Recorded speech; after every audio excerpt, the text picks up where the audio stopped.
지금부터는 여러 가지 해안 침식 지형에 대해서 알아보도록 하겠습니다.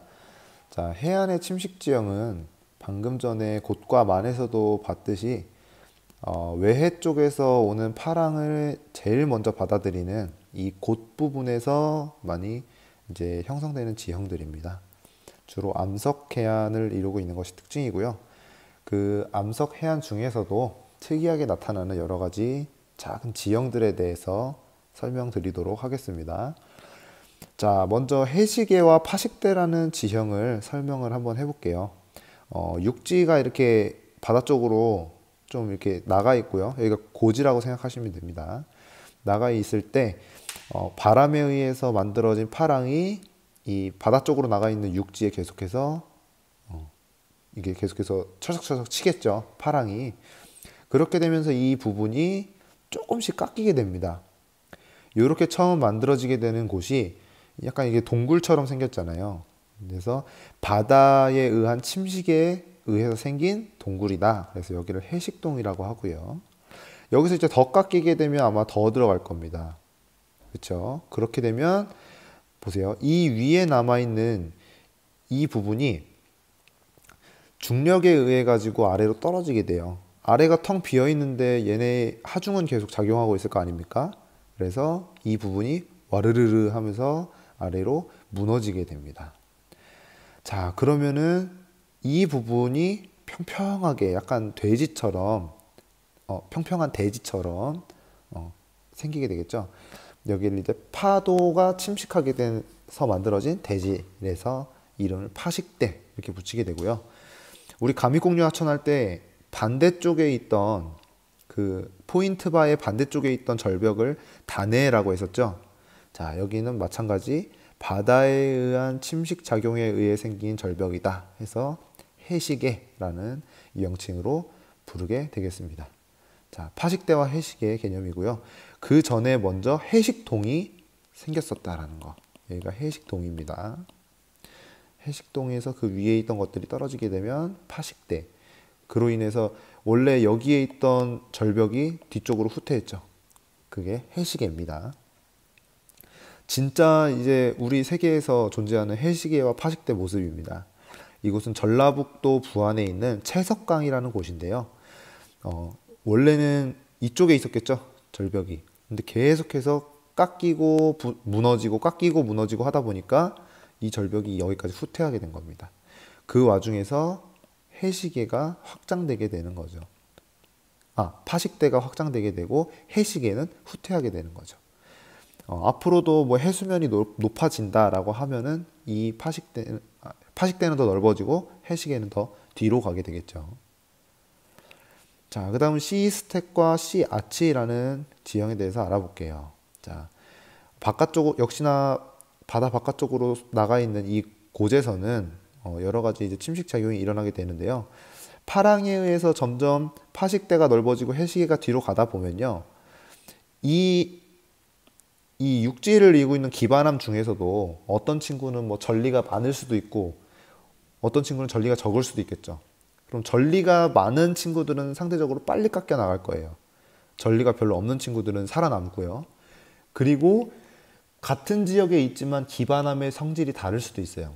어떤 친구는 되게 연한 성질의 돌일 수도 있고 어떤 친구들은 되게 강한 성질의 돌일 수 있겠죠. 전리가 적고 혹은 단단한 성질을 가진 친구들은요.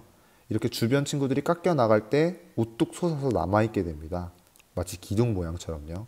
그래서 이 친구를 바로 이제 C 스택이라고 부르게 됩니다. 스택은 영어로 기둥이라는 뜻이에요. 자, 이제 바다 영어 C 그다음에 기둥을 의미하는 스택 이 두 글자가 합쳐져서 C 스택이라고 하고요. 그다음에 C아치는 C 스택과 비슷해요. 근데 주변 친구들이 다 깎여 나갔는데 요 윗부분이 그냥 그대로 남아 있어 가지고 마치 이제 문처럼 아치 형태로 남아 있게 되는 것을 C아치라고 합니다. 여기가 이제 무너져서 이렇게 아래로 떨어지게 되면 이 친구가 또 다시 C 스택이 되는 거죠. 네. 형성 과정은 비슷하지만 모양에 따라서 기둥 모양이면 C 스택, 아치 모양이면 C 아치 이렇게 나눠서 부르게 되겠습니다. C 아치입니다. 자, 마찬가지로 현실 세계에서 볼 수 있는 C 스택을 선생님이 사진으로 가져와 봤습니다. 여기는 강원도 동해시에 있는 추암 촛대바위라는 지형입니다. 네. 모양이 굉장히 특이하다 보니까 관광 자원으로도 사람들이 많이 찾고 있습니다.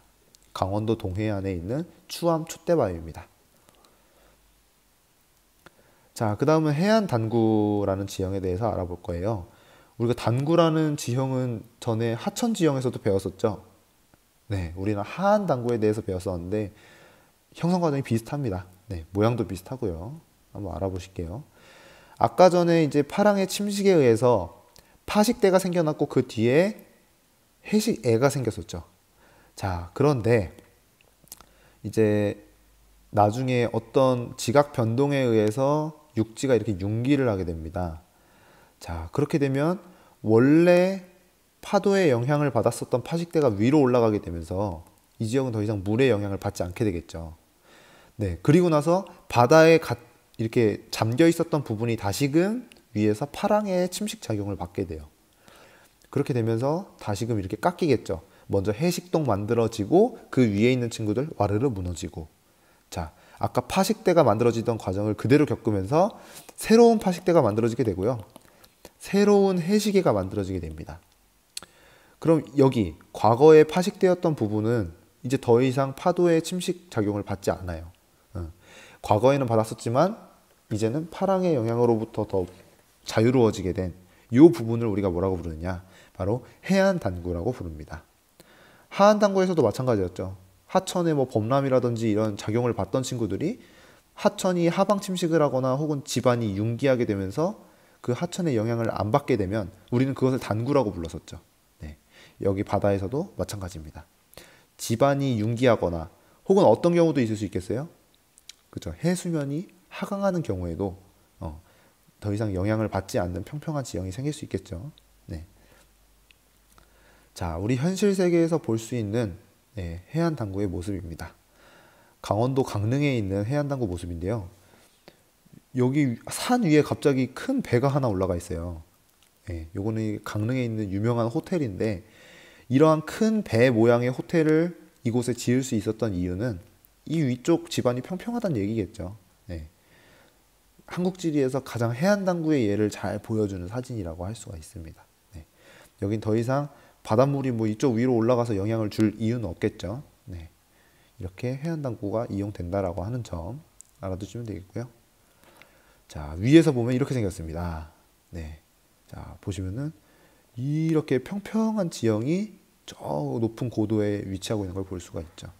과거에는 아마 여기도 파식되지 않았을까 하고 유추를 해볼 수가 있는 거죠. 자, 해안 단구 똑같은 애니메이션이 또 들어가 있네요.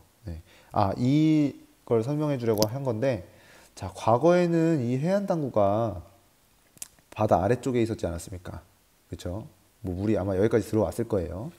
그래서 이곳에는 이제 뭐 바다 해저에서 살던 생물들도 살고 막 그랬을 텐데 이 친구가 융기하게 되면서 이 위로 올라갔단 말이야. 그래서 과거 바닷속에 살았던 친구들의 뭐 유해라든지 그런 것들이 발견되기도 한다라는 거죠. 그래서 우리가 알아낼 수 있는 점은 과거에 바닷속에 있었는데 융기해서 여기로 올라왔구나 라는 것을 이러한 뭐 조개 껍데기라든지 이런 것들을 통해서 추측을 해볼 수가 있다 라고 해서 이 애니메이션을 넣어보게 됐습니다. 여러 가지 해안 침식 지형, 즉 암석 해안에서 나타나는 지형들에 대해서 알아봤습니다. 정리를 한번 해보면요. 해식에는 파랑의 침식에 의해서 형성된 해안 절벽을 얘기한다. 하단에 파랑에 의해서 조금씩 침식에 의해서 해식동이 형성됩니다. 그 다음 파식대는 해식의 바로 밑에 형성된 완만한 지형이고요. 해식애가 육지 쪽으로 계속 후퇴하면서 파식대는 넓어지게 되는 거죠. 그 다음 시스텍은 차별 침식에 의해서 형성됐다. 같은 암석이라면 전리가 많은 친구가 바로 깎이고 전리가 별로 없는 친구는 안 깎이면서 남게 되는 거고요. 돌의 종류가 다르다면 강한 친구는 살아남고 약한 친구는 없어지면서 강한 친구가 남게 되면서 만들어진 돌기둥 또는 작은 섬을 시스텍이라고 합니다. 이 모양이 아치 모양을 그리면 그것은 네, 씨아치라고 부른다고 했습니다. 마지막 해안 당구는 융기 증거 지형입니다. 과거 파식 때나 해안 퇴적 지형이 육지가 융기하게 되면서 형성된 계단 모양의 지형이고요. 이제는 더 이상 바닷물의 영향을 받지 않습니다. 과거에 바다의 영향을 받았기 때문에 여기도 똑같아요. 해안 당구랑. 원마도가 높은 둥근 자갈이나 혹은 해저에 사는 생물인 조개 껍데기가 발견되기도 하고요. 물의 영향을 받지 않는다는 것은 인간의 주거지나 농경지나 교통로로 이용되기 좋다라는 뜻이었겠죠. 그리고 경동성 요곡 운동이 동쪽으로부터 힘이 작용했던 지각 변동이었잖아요. 그래서 융기량이 더 많았던 동해안에 주로 분포를 하게 됩니다. 대표적인 게 아까 강릉에서 봤던 그 배 모양의 호텔이 있었죠. 포항도 이제 동해안 쪽이고요. 네, 이렇게 정리를 해두시면 되겠습니다. 지형도로 살펴보게 되면 이렇게 생겼어요. 자, 요 표시 선생님이 지형도 보는 법을 앞에서 설명을 해줬었는데 해안 절벽입니다. 예, 바다 쪽으로 이렇게 튀어나가서 침식 작용이 지금 더 활발하니까 해시계가 이렇게 형성되어 있는 거 보이죠?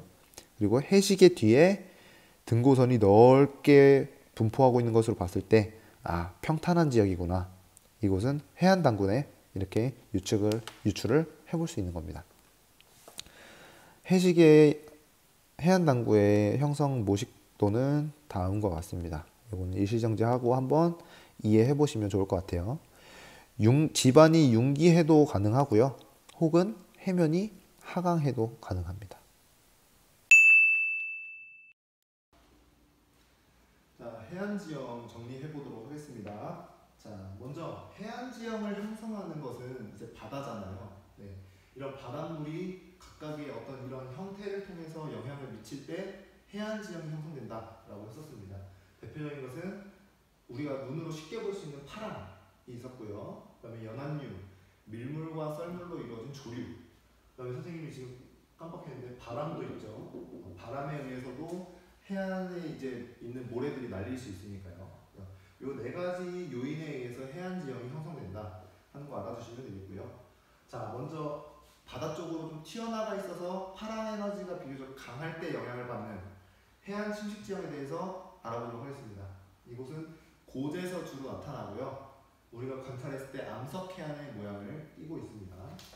자, 먼저 해식동은 파랑이 계속해서 이제 깎으면서 거기 형성되는 동굴 같은 거죠.